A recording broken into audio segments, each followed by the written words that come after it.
जय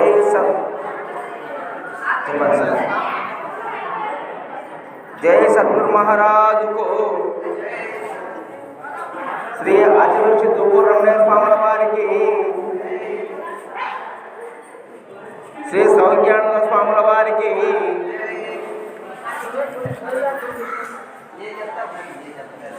అందరూ నిశ్శబ్దంగా ఉండండి. ఈరోజు మనకు సౌజ్ఞానంద స్వామి వారు ఎంతో వ్యయ ప్రయాసలు కూర్చి ఈ కార్యక్రమాన్ని, ఈ యొక్క ఆధ్యాత్మిక జ్ఞానాన్ని మనకందరికీ అందించాలనే సదుద్దేశంతో ఇక్కడ కార్యక్రమాన్ని అమ్మ అరవద్దు ప్రారంభించాడు. కావున నేను కూడా సంవత్సరానికి ఒక్కసారి మాత్రమే ఈ ఆశ్రమానికి ఆరాధిస్తున్నాను.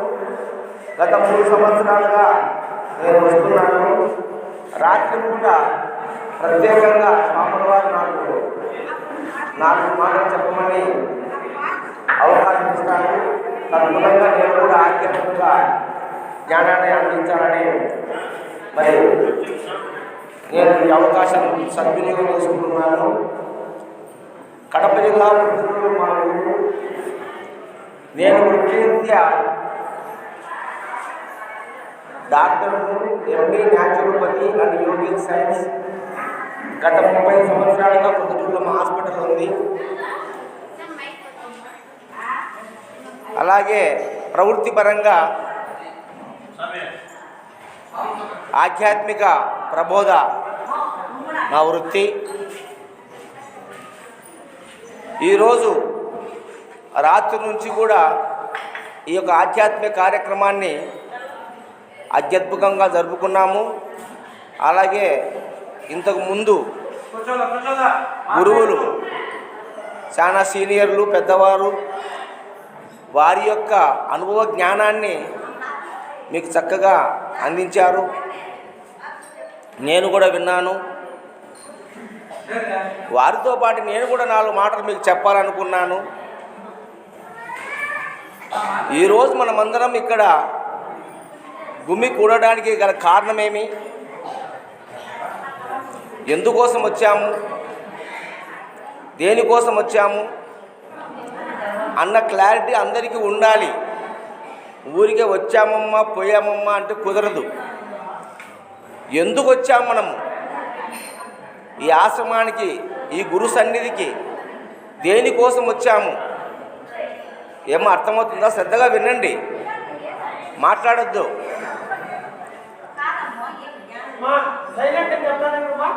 శ్రద్ధగా వినండి అమ్మా.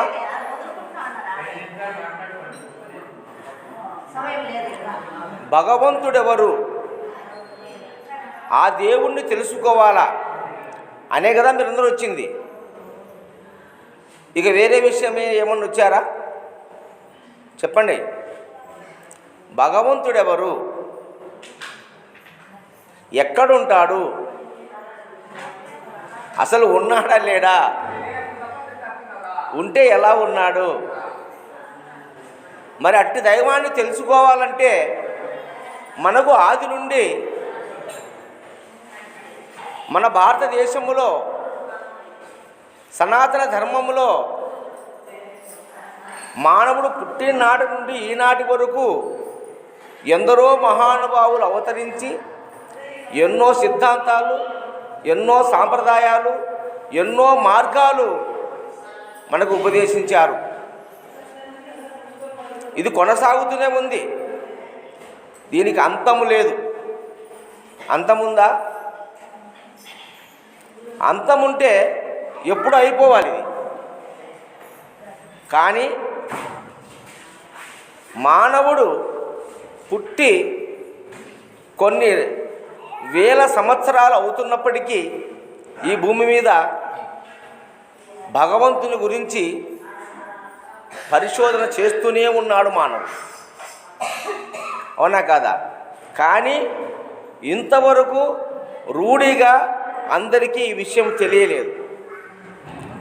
తెలిసింటే ఇన్ని ఆశ్రమాలు, ఇన్ని సిద్ధాంతాలు, ఇన్ని మతాలు, ఇంతమంది గురువులు, ఇన్ని మార్గాలు రావాల్సిన అవసరము లేదు. ఒక విషయము రూఢిగా తెలియబడితే ఇక దాని గురించి చర్చ అవసరం ఉండదు. అవునా కాదా? అయితే నిరంతరము చర్చ జరుగుతుంది భగవంతుని గురించి. ఎందువల్ల అంటే భగవంతుడు భౌతికంగా మనకు కనిపించడు. అవునా కదా? భౌతికంగా కనిపించడు. అది పరోక్షము అని చెప్తుంది శాస్త్రం. అవునా కదా? పరోక్షమైనటువంటి ఆ భగవంతుణ్ణి అపరోక్షము చేసుకుంటే ఒక క్రియ ఉంది. ఇక్కడ వచ్చింది చిక్కంతా. పరోక్షంగా ఉన్న ఆ భగవంతుణ్ణి అపరోక్షము చేసుకోవాలంటే ఏ మార్గంలో మనం ప్రయాణించాలంటే శతకోటి మార్గాలు ఉన్నాయి. ఒక్కొక్క మహానుభావుడు వచ్చి ఒక మార్గం. ఇప్పుడు మధ్వాచార్యులు వచ్చారు, ద్వైతం అన్నాడు. శంకరాచార్యులు వచ్చారు, అద్వైతం అన్నాడు. రామానుజాచార్యులు వచ్చారు, విశిష్టాద్వైతం అన్నారు. మరి గౌతమ బుద్ధుడు వచ్చాడు, బౌద్ధం అన్నాడు. జైనులు వచ్చారు, జైనం అన్నారు. క్రైస్తవులు వచ్చారు, క్రిస్టియన్ అన్నారు. ముస్లిమ్స్ వచ్చారు, ఆ ముస్లిం మతం అన్నారు. ఇలా అనేక రకాలుగా ఎందరో ఈ భూమి మీద అవతరిస్తూ ప్రాంతాన్ని బట్టి, కాలాన్ని బట్టి, భాషను బట్టి అనేకులు అనేక రకాలుగా దేవుని గురించి వర్ణించారు. అవునా కదా? అనేక రకాల అనేక భాషల శాస్త్రాలను కూడా రచించారు.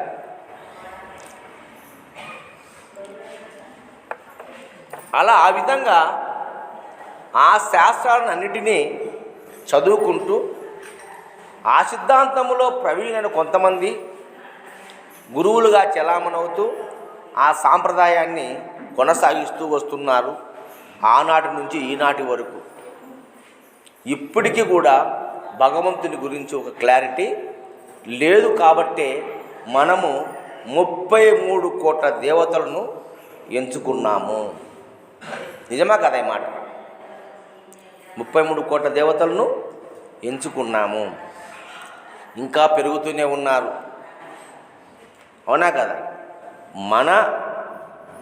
మనం పుట్టి మన తరములోనే ఎంతోమంది కొత్త దేవతలు వచ్చారు, ఎన్నో కొత్త సిద్ధాంతాలు వచ్చాయి దేవుని గురించి. వాళ్ళు ఎంచుకోలేదండి, ఎవరు ఎంచుకోలా, తవాస్తోసాలు అయిపోయారండి వాళ్ళు. మీరు ఎక్కడో ఉంటారు, మొత్తం అందరూ తవాస్తోసాలు అయిపోయినారు. తెలిస్తే ఎవరు ఎంచుకోవాలా, చింతే చేయలేదు. కావాల్సిన తవాస్తోసం అంతే. వాళ్ళు పోయించి వాళ్ళకి ఏదో అయిపోయి అనే ఒక తెలిసి వేరే ఎక్కడ ఏమీ లేదు. చెప్పండి. కాబట్టి ఈ విధంగా జరుగుతూ ఉంది.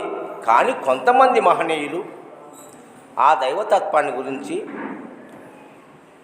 బాగా ఆలోచించి ఎక్కడ ఉన్నాడు దేవుడు అని ఆలోచన చేస్తే మొత్తం దేశమంతా వెతికారు. కానీ చివరికి ఎక్కడున్నాడు భగవంతుడు అని ప్రశ్న వేసుకుంటే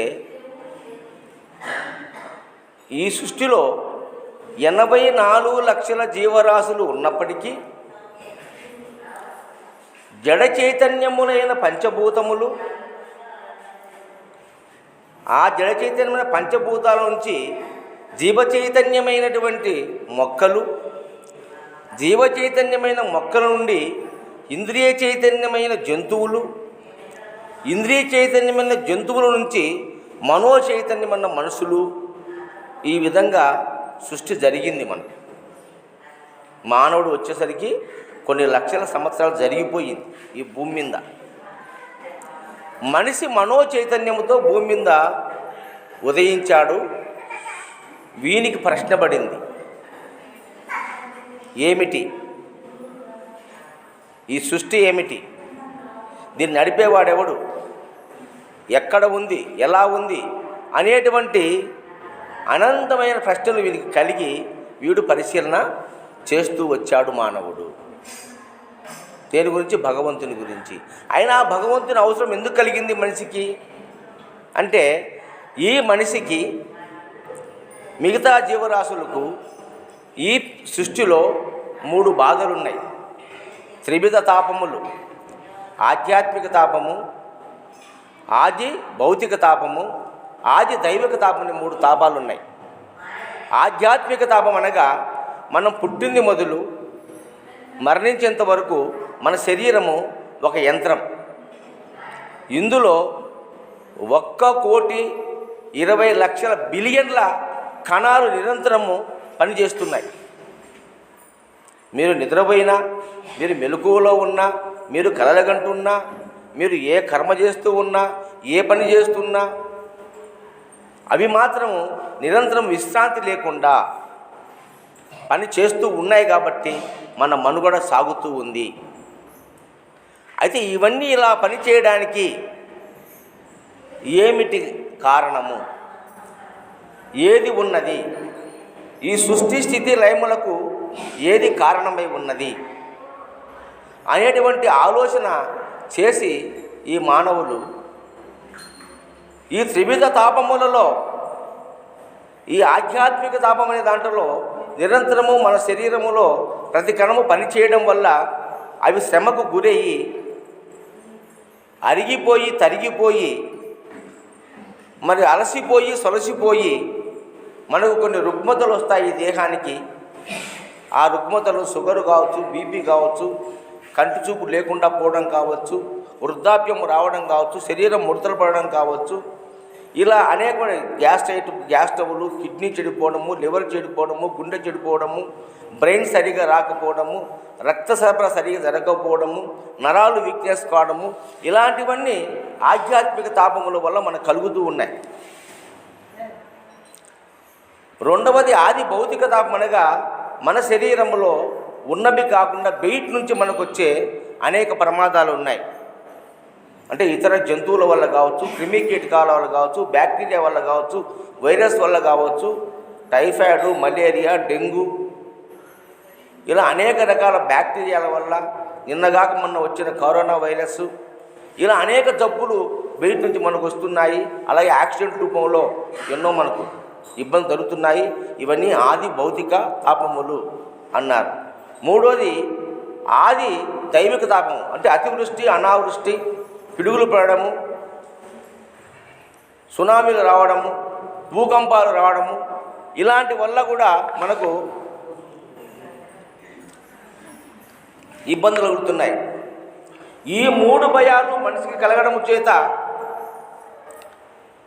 ఇవి ఎందుకు జరుగుతున్నాయని ఆలోచించి ఏదో ఒక శక్తి ఉంది, ఆ శక్తే ఇది చేస్తుంది అని మరణ భయము చేత దేవుని ఊహించాడు మానవుడు. అంటే భయముతో ఊహించిన దేవుడు, భయముతో ఊహించిన దేవుడు. అలా ఊహించి అనేక దేవతామూర్తులను మనమే సృష్టించుకున్నాము. ఎన్నో దేవతామూర్తులను సృష్టించుకున్నాము. కానీ అక్కడ కూడా మనకు సంతృప్తి కలగలేదు. ఈ గొప్ప దేవుడు, ఇంతకన్నా మించిన దేవుడు, ఇంకొక దేవుడు అని చెప్పేసి ఇలాగా అనేక దేవతామూర్తులను మనం సృష్టించుకొని వారికి పూజలు చేస్తూ, వారి కథలు చెప్పుకుంటూ, వారి ఉత్సవాలు చేసుకుంటూ, వారికి మొక్కులు ముడుపులు చెల్లిస్తూ మరి సంతృప్తి పడుతూ ఉన్నాము. కానీ అక్కడికి ఈ మనిషికి దేవుడు అనేటువంటి విషయములో ఇక సంశయము తీరలేదు. అలాంటప్పుడు కొంతమంది మహనీయులు దేవుడు ఎక్కడో లేడు, మనం బయట వెతుకుతున్నాము, బయట లేడు భగవంతుడు, నరుడే నారాయణుడు, దైవం మానస రూపేణ, దేహో దేవాలయో ప్రోక్తో జీవో దేవో సనాతన, ఈ దేహములోనే దేవుడున్నాడు అనేటువంటి ఒక సత్యాన్ని గ్రహించినాడు మానవుడు. కాలక్రమేణా ఎక్కడో దేవుడు గలడనుచు కక్కసపడి తిరగనేల కాయములోన నిక్కముగనున్ననాత్మను మక్కువతో తెలియలేక మోసపడినారు, తిక్కబట్టి దిమ్మరులైనారు. సక్కాని సద్గురుని సందర్శనము లేక, సక్కాని సద్గురుని సందర్శనము లేక, చెక్కిన ప్రతిమలనే సర్వేశ్వరుడని నమ్మి మోసపడినారు, తిక్కబట్టి దిమ్మరులైనారు. అంటే ఈ మానవుడు ఎక్కడో దేవుడు గలడని అనేక రకాలుగా శ్రమలు పడుచు బాధలు పడుచు తిరుగుతున్నాడు. అంటే తన దేహములో ఉన్న ఆత్మతత్వాన్ని తెలుసుకోలేక, తెలిపే గురువును ఆశ్రయించలేక, అటువంటి గురువుని ద్వారా తనలో ఉన్న దైవాన్ని తెలుసుకునేటువంటి ఆలోచన జ్ఞానము లేక మరి ఎక్కడో దేవుడిని తిరుగుతూ ఉన్నారు. కాబట్టి తనలో ఉన్నటువంటి దైవాన్ని తెలిపే సద్గురుని ఆశ్రయించితే మనకు ఈ శ్రమలు అవసరము లేదు అనే విషయాన్ని గుర్తించినారు. కాబట్టి అటువంటి నిజము తెలిపే గురుని ఎప్పుడైతే మనం తెలుసుకుంటామో అప్పుడే మనకు జన్మరాహిత్యం కలుగుతుంది. పెద్దలు చెప్తారు ఒక మాట, దుర్లభం త్రైమేవచ, దుర్లభం త్రైమేవచ మనుక్షత్వం, ముముక్షత్వం, మహాపురుష సంగ్రహం. అంటే దైవాగ్ర హేతుకము వల్ల మనకు 3 మహా దుర్లభం అంటారు. 1 మనుష్య జన్మ రావడము, 2 ముముక్షత్వం అంటే మోక్షాన్ని పొందటువంటి ఆపేక్ష కలగడము, 3 వచ్చేసి అటువంటి తత్వాన్ని మనకు తెలిపి మోక్ష సామ్రాజ్యానికి మనను అధిపతులు చేసే గురువు దొరకడము 3వ దుర్లభమైన విషయమని పెద్దలు మనకు సెలవిచ్చి ఉన్నారు. కాబట్టి అటువంటి సద్గురువు మనకు దొరకాలంటే మనం ఎంతో పుణ్యము చేసుకొని ఉండాలి. ఒకవేళ అటువంటి గురువు మనకు తారసపడినా, అటువంటి గురువు దొరికినా మనలో తీవ్ర ఆపేక్ష లేకపోతే, పరితాపము లేకపోతే మరి ఆ జన్మ వ్యర్థము అవుతుంది. కాబట్టి మనకు పరితాపం కావాలి. దేవుడెవరో నేనెవరో అన్న విషయాన్ని తెలుసుకున్నటువంటి జ్ఞానము పరితాపం మనకు కలిగినప్పుడే మనము ఆ యొక్క దైవతత్వాన్ని తెలుసుకోగలుగుతాము. మరి ఎలా ఉన్నాడు ఆ దేవుడు ఈ దేహములో అని మనం ప్రశ్న వేసుకుంటే ఒక 3 వాక్యాలలో మనం సింపుల్గా చెప్పుకుందాము. పాండిత్యము, సంస్కృతము, శాస్త్రము లేకుండా జనరల్గా, ఎందుకంటే నేను డాక్టర్ కాబట్టి నేను ఆ రూట్లో ఆలోచన చేస్తాను. మనకు ఈ ప్రపంచములో 3 నేనులు ఉన్నాయి. 3 నేనులు. 1 ప్రపంచ నేను, 2 ప్రకృతి నేను, 3 పరమాత్మ నేను. 1 ప్రపంచ నేను, 2 ప్రకృతి నేను, 3 పరమాత్మ నేను. ఈ 3 మనం వాడుతాం, వాడుక భాషలు. ప్రతి ఒక్కరూ ఏదో ఒక సందర్భంలో ఈ 3 వాడుకుంటూ వస్తాం. ఎలా అంటే ప్రపంచ నేను అనేది మనిషి భూమి మీద పుట్టిన తర్వాత, అంటే తల్లి గర్భం నుంచి బయటకు వచ్చిన తర్వాత తాను చాలా శుద్ధంగా ఉంటాడు. ప్రపంచ మాయ వాడికి అంటుకోదు. వాడు పరమాత్మ స్వరూపముతో తల్లి గర్భంలో ప్రవేశించి ప్రకృతిమైనటువంటి పంచభూతాల ద్వారా రూపాలు ఏర్పడి ఒక అందమైన బొమ్మగా భూమి మీదకి వచ్చి తర్వాత ప్రపంచ బ్రహ్మవానికి అంటుకుంటుంది. కాబట్టి భవబంధాలన్నీ కూడా ప్రపంచ నేను. ఇప్పుడు నేను చెప్పుకుంటున్నాను, నా పేరు పలానా, నేను పలానా ఉద్యోగం, నేను పలానా డాక్టర్, నాది పలానా ఊరు, నాది పలానా కులము, పలాని వంశము, వీరు నా భార్య, నా బిడ్డలు, నా సంసారము, నా ఆస్తి, నా ఐశ్వర్యము, ఇదంతా ప్రపంచ నేను. ఈ ప్రపంచ నేను కూడా మనకు కావాలి. ఎందుకంటే ప్రపంచంలో మనం చలామణి కావాలంటే ప్రపంచ నేను కూడా ఉండాలి. కానీ ఆ ప్రపంచ నేనే సత్యమని, ఆ ప్రపంచ నేనే శాశ్వతమని, ఆ ప్రపంచ నేను లేకపోతే నేను బ్రతకలేనని 99% మానవులు ఆ ప్రపంచ నేనుని ఇరుక్కుపోయినారు.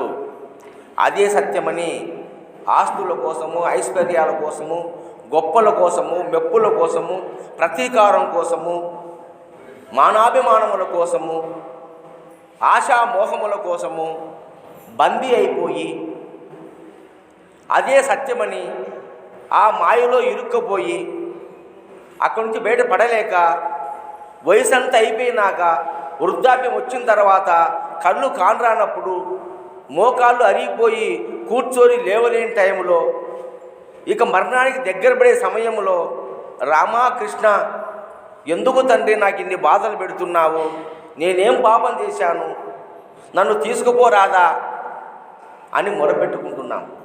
అవునా కదా? అయితే ఈ ప్రపంచ నేననేది మనము వాడుకోవడానికి మాత్రమే ఉపయోగించుకోవాలి, కానీ అది నేను అనేటువంటి దురభిమానము పనికిరాదు.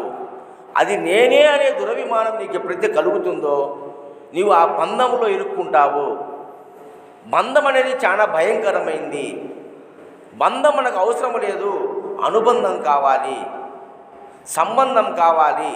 ప్రతి ఒక్క మనిషితో, ప్రతి చెట్టుతో, చేమతో, రాయితో, రప్పతో, భూమితో, నీటితో, అగ్నితో, వాయువుతో, ఆకాశంతో, ఇలా పంచభూతాలతో, మన గ్రామంలో ప్రతి వ్యక్తితో మనకు ఒక సంబంధం కావాలి, ఒక అనుబంధం కావాలి. సంబంధం అనుబంధం బాధించదు, బంధమే నిన్ను బాధిస్తుంది. అంటే ఆ బంధమే మాయ, ఆ బంధమే ప్రపంచమని నేను. కాబట్టి అందరితో సంబంధం పెట్టుకోండి, అందరితో అనుబంధం పెట్టుకోండి, కానీ బంధం వద్దు. బిడ్డ అయినా, భార్య అయినా, ఆస్తి అయినా, ఐశ్వర్యమైన ఏదైనా కూడా, ఉద్యోగమైనా, బంధములో ఉన్నామంటే మనం ఇరుక్కుంటాము. కాబట్టి ఈ ప్రపంచమనే నేనుతోనే అందరికీ చాలా ఇబ్బంది ఉంది, అందుతోనే దుఃఖం ఉంది, దాంతోనే కష్టాలున్నాయి, బాధలున్నాయి, అనేక రకాలుగా మనము ఇబ్బంది పడుతున్నాము. సరే, రెండోది ప్రకృతి అనేది ఒకటి ఉన్నది. ప్రకృతి అంటే పంచభూతాలు. ఈ పంచభూతాలు ఎవరు నాది అనుకోరు. అనుకుంటారా? ఈ వర్షము నాది, ఈ సముద్రము నాది అని ఎవరు అనుకోము. వాటన్నిటితో మనకు బంధం ఉంది, సంబంధం ఉంది. నీటితో సంబంధం ఉంది, మట్టితో సంబంధం ఉంది, నిప్పుతో సంబంధం ఉంది, వాయువుతో సంబంధం ఉంది, ఆకాశంతో సంబంధం ఉంది. అవునా? వీడన్నిటితో నీకు సంబంధం ఉంది. దాని ఏడిది కూడా నాది అని నువ్వు అనలేదు. ఆకాశము నాది అని అనవు, నువ్వు గాలి నాది అని అనవు, అగ్ని నాది అనవు, సూర్యుడు నాకే సొంతం అంటావా? అనము. అలాగే జలము నాకే సొంతమని అనము, అలాగే భూమిని కూడా నాకే సొంతం అనము. కానీ కొన్ని అనివార్య కారణాల వల్ల ఈ భూమి మన కింద ఉంది కాబట్టి ఇది నాది, ఇంతవరకు నాది అనుకుంటామే తప్ప అమెరికా నాదని అనుకోము. ఎంత అనుకుంటామంటే నీ ఊరిలో మహా అంటే ఒక 100 ఎకరాలు 200 ఎకరాలు నాది అనుకుంటావు, అంతేకాని భూమండలం అంతా నాదని అనలేవు. పక్క ఊరును కూడా నా ఊరు అనవు. నా ఊరు రెడ్డివారిపల్లె అంటావు తప్ప పక్క ఊరి పేరు చెప్పవు. కాబట్టి పంచభూతాలతో, ప్రకృతితో నీకు సంబంధం ఉంది, కానీ బంధము లేదు. కాబట్టి ఇలాంటి ప్రకృతి వల్ల మన శరీరంలో మనకి ఏం కలిగినాయంటే ఆకలి, నిద్ర, భయ, మైథునములు. ఇవి పశువులకు, మనుషులకు సమానంగా ఉన్నాయి. ఇవే ప్రకృతిపరమైనటువంటి లక్షణాలు మన దేహంలో. ఎందుకంటే ఆకలి సర్వజీవులకు సమానము, సర్వజీవులకు సమానము. నిద్ర సర్వజీవులకు సమానము. భయము సర్వజీవులకు సమానము. అవునా కదా? ఆనందము సర్వజీవులకు సమానము. ఇది ప్రకృతి అనే నేను. ఇక మూడవది, దీనికి అతీతంగా ఉన్నది పరమాత్మనే నేను.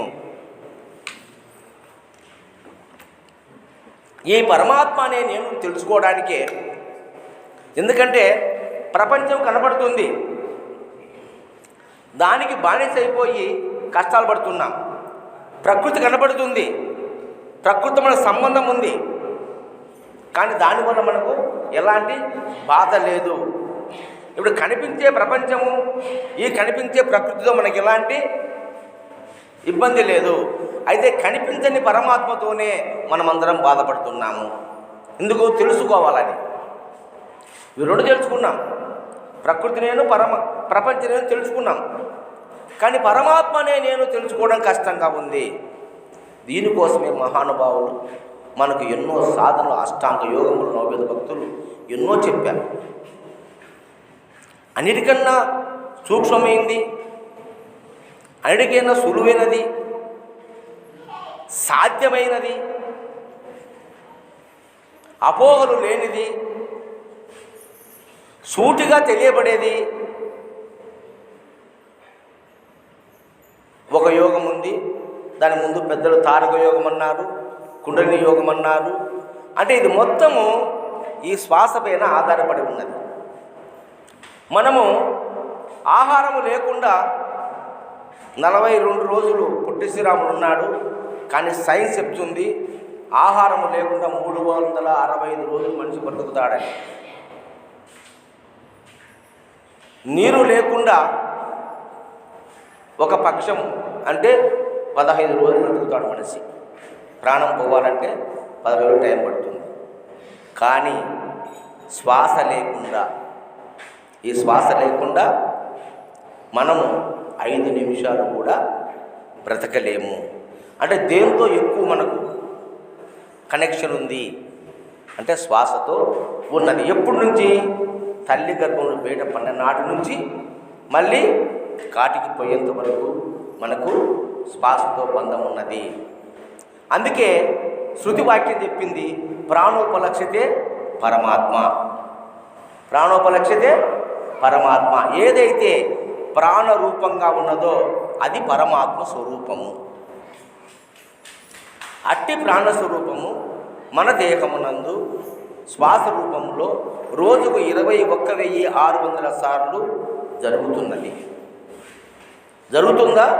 మీరు జరుపుతున్నారా? ఏమ్మా, జరుగుతుందా?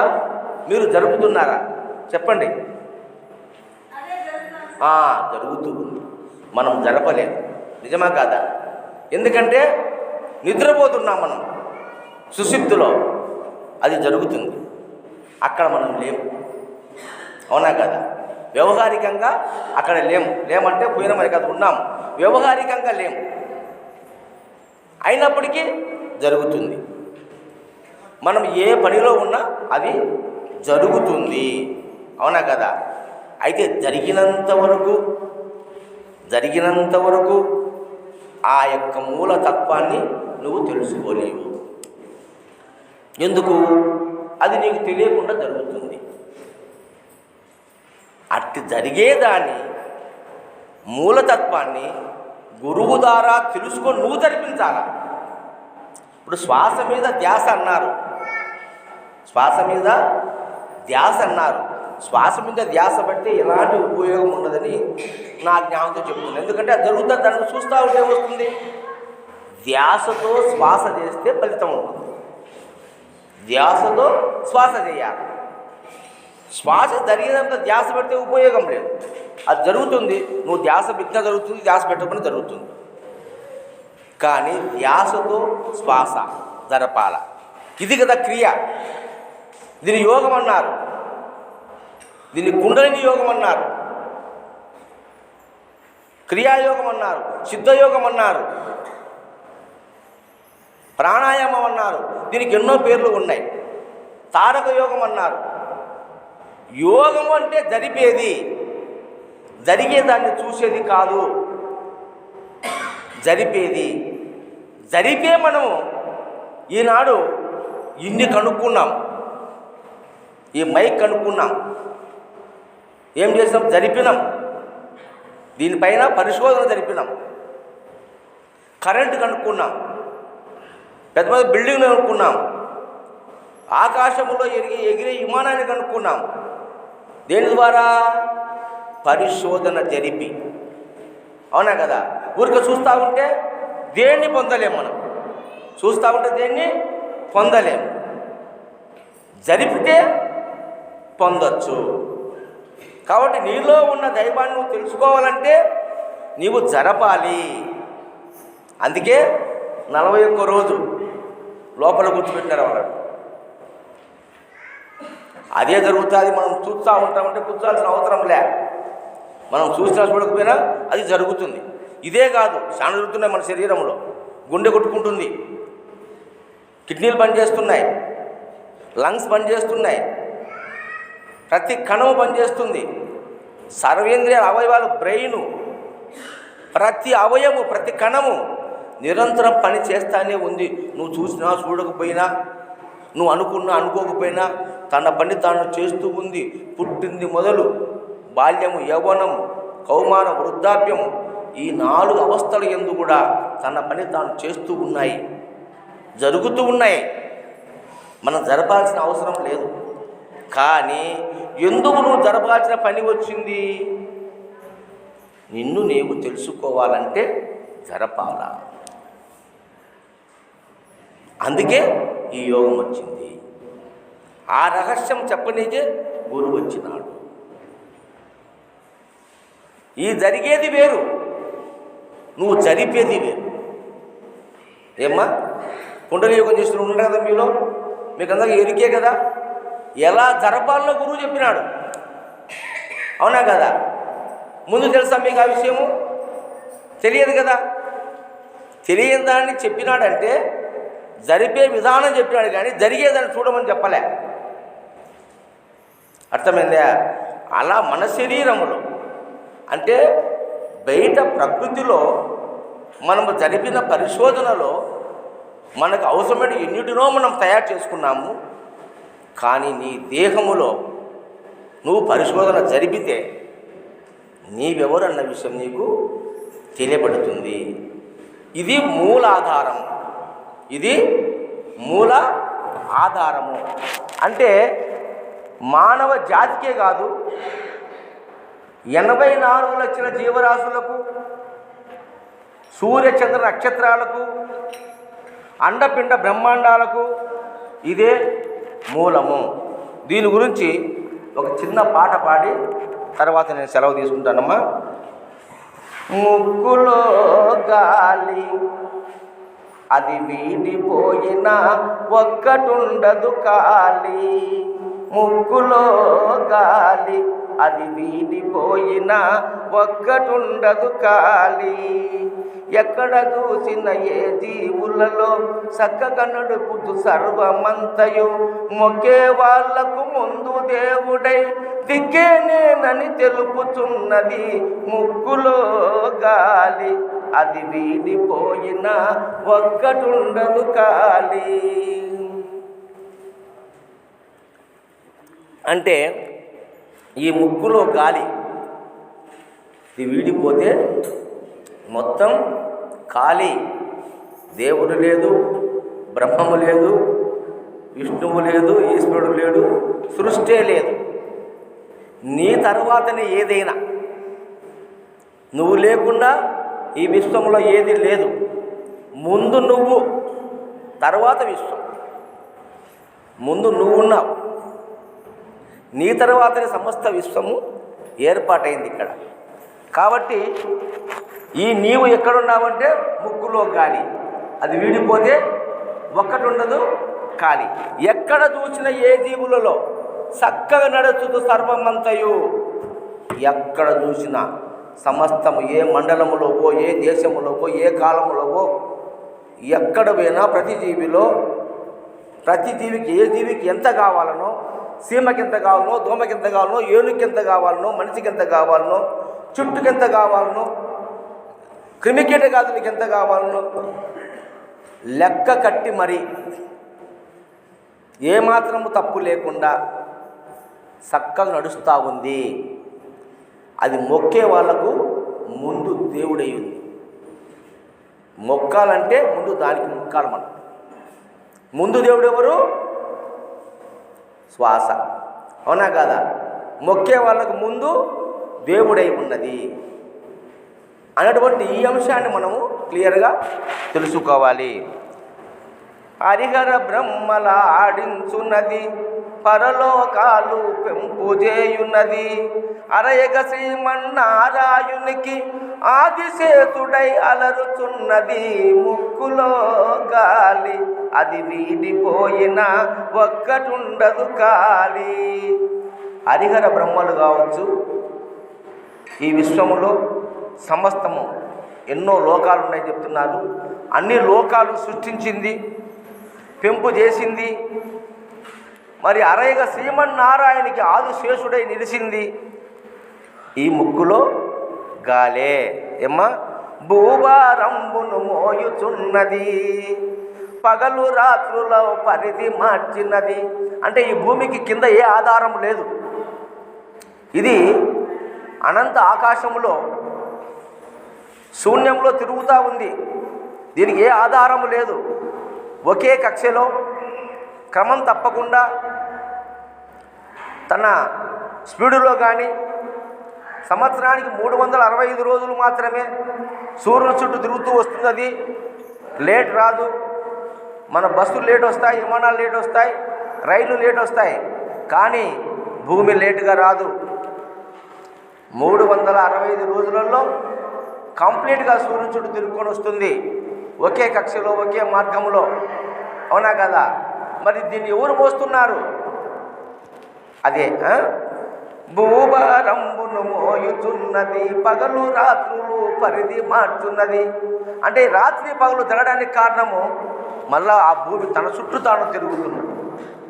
తన చుట్టూ తాను తిరగడం వల్ల మనకు పగలు రాత్రులు వస్తున్నాయి.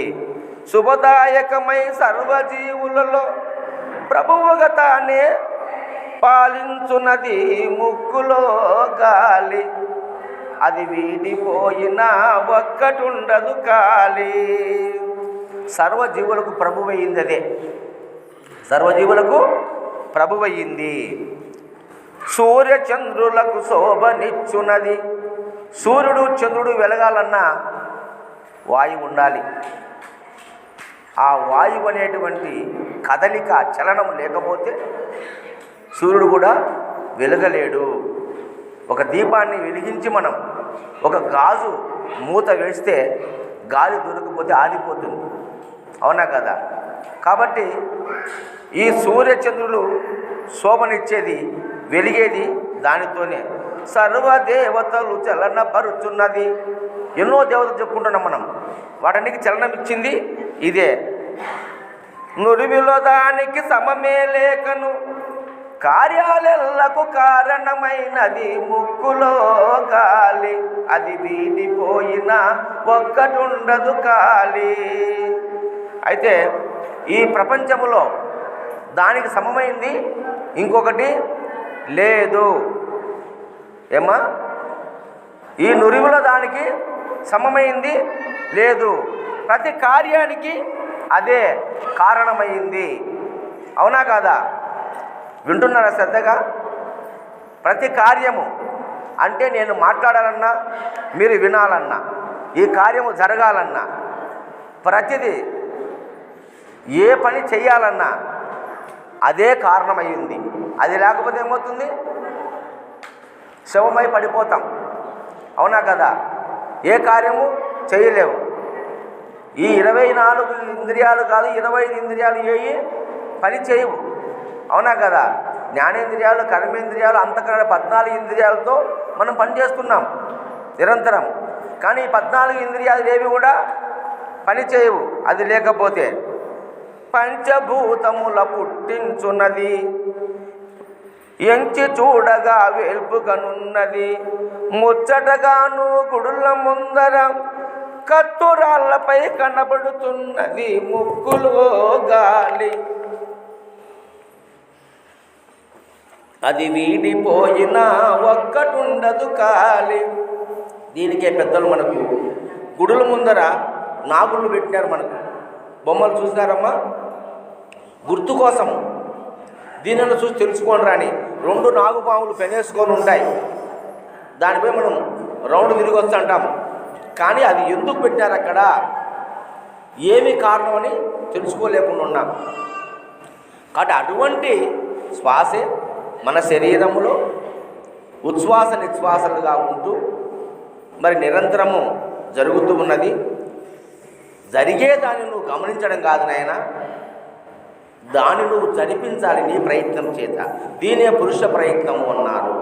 దీనినే పురుష ప్రయత్నము అన్నారు. పురుష ప్రయత్నము లేనిది పరమాత్మతత్వాన్ని నువ్వు తెలుసుకోలేవు.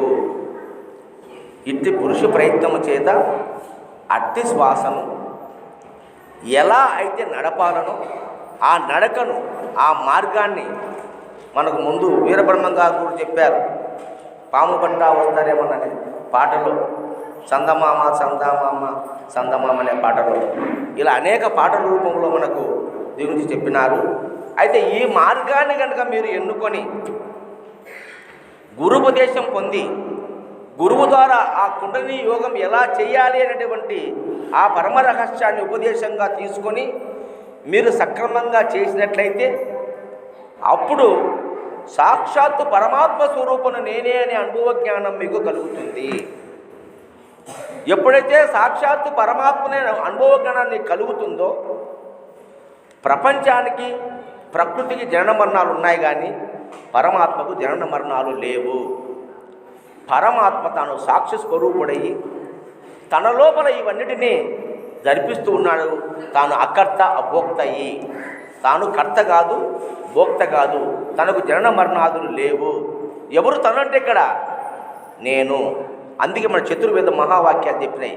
అహం బ్రహ్మస్మి, అయమాత్మ బ్రహ్మ, ప్రజ్ఞానం బ్రహ్మ, తత్వమసి. అహం బ్రహ్మస్మి, అహం అంటే నేను. ఏది? పరమాత్మనే నేను బ్రహ్మం అన్నాడు. అయమాత్మ బ్రహ్మం అన్నాడు. అంటే అందరూ ఆత్మ ఆత్మ అంటారు. ఆత్మ నాలోనే ఉన్నది, ఆ ఆత్మమే బ్రహ్మము అని చెప్పినాడు. 3వ వాక్యము ప్రజ్ఞానం బ్రహ్మ అన్నాడు. అంటే నీలో ఉండే ప్రజ్ఞనే బ్రహ్మము రా అని చెప్పినాడు. చిట్ట చివరికి ఇక ఉపమానం చెప్తే బాగుండదు, ఇక్కడంతా ఉపమానాలు చెప్తూ వస్తున్నాడు. నేను అన్నాడు ఒకసారి ఆత్మబ్రహ్మం అన్నాడు, ఒకసారి ప్రజ్ఞానం బ్రహ్మ అన్నాడు. ఇక 4వ వాక్యంకి వచ్చేసరికి ఉపమానం తీసేసినాడు. తత్వమసి అన్నాడు. తత్వమసి, తత్ అంటే అది, ఇంకా త్వం అంటే ఇది, అసి అంటే అయి ఉన్నది, అదే ఇదే ఉన్నది. ఇంకా బ్రహ్మము, ప్రజ్ఞ, ఆత్మ, అహము ఇవన్నీ చెప్పలే. ఇవన్నీ చెప్తే అది ఏందో తెలుసుకోవాలని వల్ల ప్రయత్నించాడు. కాబట్టి దాన్ని తీసేసి తత్వమసి, దీనే గురుపదేశ వాక్యం కూడా అని చెప్తారు పెద్దలు. కాబట్టి తత్ అంటే అది, త్వం అంటే నేను, అసి అంటే అయి ఉన్నాను. ఆ పరమాత్మ నేనే అయి ఉన్నాను. అటువంటి అనుభవ జ్ఞానం కలగాలంటే మాటలతో కాదు, ఇది వాచ్యార్థం మాత్రమే అని చెప్పేది. ఈ లక్ష్యార్థం అంటే ఆ పరమాత్మ తత్వానికి ఉండేటువంటి లక్షణాలు నీకు తెలియబడాలంటే దానికి ఎన్నో చెప్పినారు. అది అవాచ్యం అన్నారు, అనంతం అన్నారు. అవునా కదా? నిరంజనం, నిరాకారం, నిర్మలం, నిశ్చలం, ఎన్నో రకాలుగా బ్రహ్మానందం, పరమసుఖదం, కేవలం జ్ఞానమూర్తిం, ద్వంద్వాతీతం, గణతత్వం, తత్వమశాది లక్ష్యం, ఏకం, నిత్యం, విమలం, అచలం అన్నారు. అవునా కదా? మరి అట్టి దాన్ని నువ్వు తెలుసుకోవాలంటే నీ స్వప్రయత్నంగానే తెలుసుకోవాలా. స్వప్రయత్నంగా తెలుసుకోవాలంటే ఎవరు చెయ్యాలా? నీవు చెయ్యాలి, నీవు తెలుసుకోవాలా. ఒకరు తెలిపితే తెలియబడేది కాదిది. అందుకు మనిషికి దేవుని ఎన్నుకున్నారు. ఎందుకు? ఒకరు తెలిపితే తెలిసేది కాదు ఇది. ఎవరో ఒక ఆయన వచ్చి పలానా దేవుడు అని ఆయన అనుకుని చెప్పితే దాన్ని 10 మంది నమ్మినారు. అట్లా నమ్మకూడదు. నీ సొంతంగా నీ జ్ఞానం చేత గట్టి గురువును ఎంచుకోవాలి. గట్టి గురువును ఎంచుకోవాలి. అటువంటి గురువు దగ్గర గురుపదేశం పొంది ఆయన చెప్పిన విధంగా మీరు చేస్తే, అంటే మీరు ఇక్కడ పరిశోధన చేయాలా, మీ పైన మీరే పరిశీలన చేయాలా, దాన్నే యోగం అంటారు. అట్టి యోగాగ్ని చేత నీలో ఉన్నటువంటి అజ్ఞానాన్నంతా చీకటిని పారదూరి ఆ జ్యోతిర్బిందు స్వరూపమైన పరమాత్మను నీలో నిలుపుకొని, ఎప్పుడైతే ఈ శ్వాస ద్వారా కుండలిని యోగాన్ని నువ్వు చేస్తావో అప్పుడే ఆ అనుభవ జ్ఞానం కలుగుతుంది తప్ప అన్యదా ఎన్ని మంత్రాలు చదివినా, ఎన్ని జపాలు చేసినా, ఎన్ని తపస్సులు చేసినా వ్యర్థము. నవవిధ భక్తులు, అష్టాంగ యోగములు, పంచముద్రలు ఏది పనికిరాదు. ఇది సూటైన మార్గము, దగ్గరైన మార్గము, సుసుఖం అని చెప్పినాడు కృష్ణుడు భగవద్గీతలో. ఇది సుసుఖం నాయన, అతి సులువైన మార్గము. నువ్వేం కష్టపడాల్సిన అవసరం లేదు, శ్రమపడాల్సిన అవసరం లేదు. గురువు మాట విని ఒక్క 40 రోజులు దీక్ష తీసుకొని నువ్వు శ్రద్ధాపక అన్నిటిని వదిలేసి అన్నిటిని మర్చిపోయి ఎప్పుడు ఆ పరమాత్మ ధ్యానములో ఉండి నీవు చెయ్యాలా, జరిగేదాన్ని చూడొద్దు, నువ్వు చెయ్యాలా. చేసే మార్గం చెప్తాడు గురువు. ఆ మార్గంలో పోతే దినదినానికి నీలో ఆనందం పెళ్ళుబుకుతుంది. నీవు బయటకు వచ్చేసరికి పరబ్రహ్మ స్వరూపమవుతావు. పార్వతి పరమేశ్వరుడు ఉంది గురుగీతలో ఏమని అడిగింది? స్వామి, నా భక్తులందరూ, నా బిడ్డలందరూ సాక్షాత్తు పరబ్రహ్మ స్వరూపులయ్యే యోగం చెప్పుకొని అడిగింది ఈశ్వరుణ్ణి. ఐశ్వర్యాలు, భోగాలు, మోక్షాలు, సంపదలు కావాలని అడగలే, ఆయుష్ అడగలే, ఆరోగ్యం అడగలే, ఐశ్వర్యం అడగలే. ఏమడిగింది? సాక్షాత్తు పరబ్రహ్మ స్వరూపులు కావాల నా బిడ్డలంతా. ఏ యోగం చేయాలి, ఏ వ్రతం చేయాలి చెప్పంటే గురు వ్రతం. గురు వ్రతములకు మించిన వ్రతము లేదు. అజ్ఞాన మూలహరణం, జన్మకర్మ నివారణం, జ్ఞాన వైరాగ్య సిద్ధార్థం గురు పాదోదకం పిబేత్. గురు పాదోదకం పిత్వా గురో రుష్టుచ్చ భోజనం, గురు పూజ సదా ధ్యానం, గురు మంత్రం సదా జపేత్. కాబట్టి నిరంతరము గురు ధ్యానం, గురు పూజ, గురు మంత్రం మీరు జపిస్తే, మంత్రం అంటే మళ్ళీ మాట కాదది, పలుకు కాదది, అది ఒక మార్గం, అది ఒక పరిశోధన. ఆ పరిశోధన మీరు చెయ్యాలి. చేసినప్పుడే మీలో ఉన్నటువంటి అష్టదరిద్రాలు పోయి మీరు, మీ కుటుంబం, మీరు ఒక్కరు కనుక ఇందులో ప్రవీణులైతే ఆ గ్రామమే సువర్ణమైపోతుంది, ఆనందంతో వెలువరుస్తుంది, మంచిగా పంటలు పండుతాయి, ఆరోగ్యం సిద్ధిస్తుంది, ఆయుష్ ప్రమాణం పెరుగుతుంది, ఐశ్వర్యం పెరుగుతుంది. కానీ అది వదిలిపెట్టి మనం ఈ మూటి కోసము ఏమేమో చేస్తున్నాము. ఆనందం ఎక్కడుందంటే వనితా విత్తం. మనము డబ్బులోను, బంగారములోను, భూముల్లోను, స్త్రీలోను ఉందని మోహపడుతున్నారు.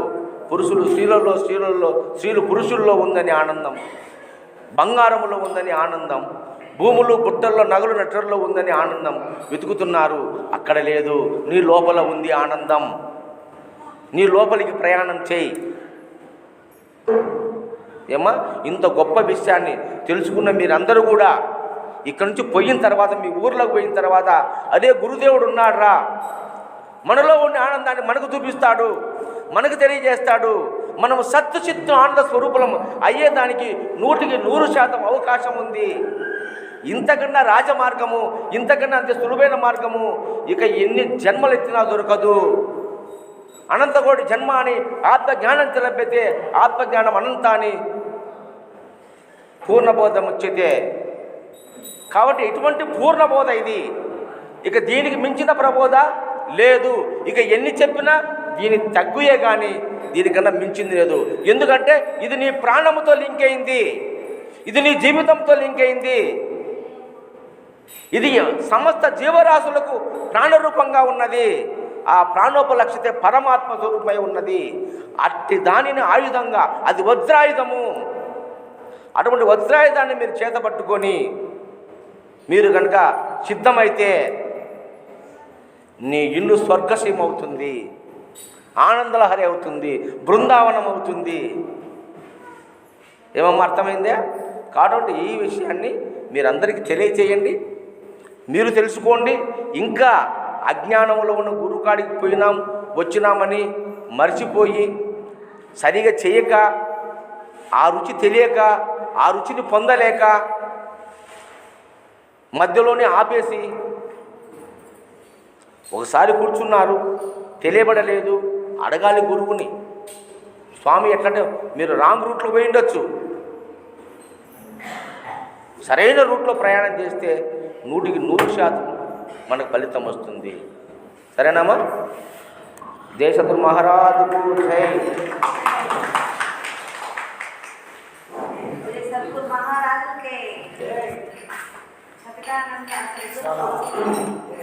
క్లుప్తంగా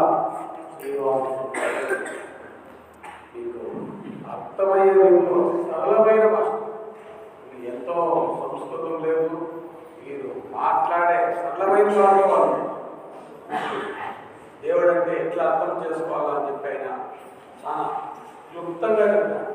దాన్ని ఇక్కడ ఒక మహానుభావుడు రాస్తాడు చూడండి. ఎంత లక్ష్యం